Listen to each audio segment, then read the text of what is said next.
नमस्कार। फर्स्ट बिहार झारखंड में आपका स्वागत है और मैं हूं आपके साथ रंजन सिंह। जेडीयू में 2 दिवसीय बैठक चल रही थी और वो बैठक आज खत्म हुई। आपको बताते चले कि जिस तरीके से 2 दिवसीय बैठक थी, राष्ट्रीय कार्यकारिणी और राष्ट्रीय परिषद की बैठक आज थी और राष्ट्रीय पदाधिकारी की बैठक कल शाम में नीतीश कुमार ने किया था। और आज जिस तरीके से राष्ट्रीय कार्यकारिणी और राष्ट्रीय परिषद की बैठक खत्म हुई, तो बैठक के दौरान नीतीश कुमार जिस तरीके से बिहार के मुख्यमंत्री नहीं बनना चाहते थे, इस बात का जिक्र उन्होंने पहले भी किया था। और आज फिर से जब अपने जितने भी पार्टी के कार्यकर्ता थे उनके सामने भी उन्होंने फिर से यह बात दोहराई कि हम बिहार के मुख्यमंत्री नहीं बनना चाहते थे, हमें इस पद की तनिक भी इच्छा नहीं थी कि इस पद पे हम दोबारा से बने, लेकिन बीजेपी के दबाव के कारण हम जो है मुख्यमंत्री पद पे बैठे हैं। बिहार चुनाव परिणाम के बाद अपनी पार्टी के कार्यकर्ताओं की पहली बैठक में एक बार फिर नीतीश कुमार ने अपना वैराग्य दिखाया। नीतीश ने कहा कि चुनाव के बाद उन्हें मुख्यमंत्री बनने की एक पैसे की इच्छा नहीं थी, लेकिन बीजेपी ने उन पर मुख्यमंत्री बनने का दबाव डाला। नीतीश बोले, मैं तो कह रहा था कि बीजेपी से किसी को भी मुख्यमंत्री बना दिया जाए, मुझे कोई फर्क नहीं पड़ता, मुझे तनिक भी इच्छा नहीं थी इस पद की। दरअसल बिहार चुनाव के बाद नीतीश कुमार ने अपने पार्टी की पहली औपचारिक बैठक बुलाई थी।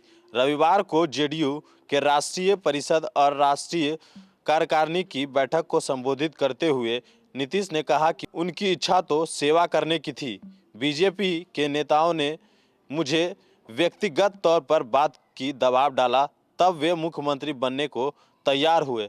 अरुणाचल प्रदेश में जेडीयू के 6 विधायकों कि बीजेपी में शामिल होने पर भी नीतीश कुमार ने अपनी चुप्पी तोड़ी।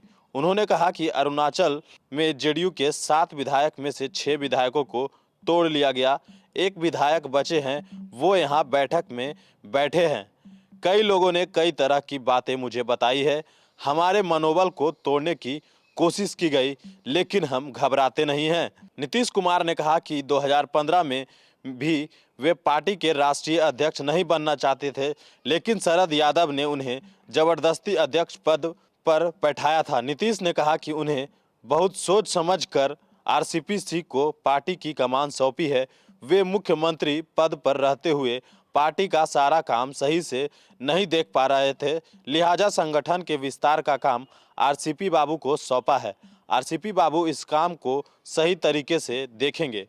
जेडीयू में कई पार्टियों का विलय होगा। नीतीश कुमार ने कहा कि 2014 में ही शरद यादव ने कहा था कि जेडीयू के साथ कई पार्टियों का विलय करा कर संगठन का विस्तार किया जाए।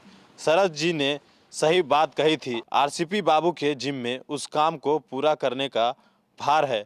आने वाले दिनों में जेडीयू में कई पार्टियों का विलय होगा, उनसे बातचीत चल रही है।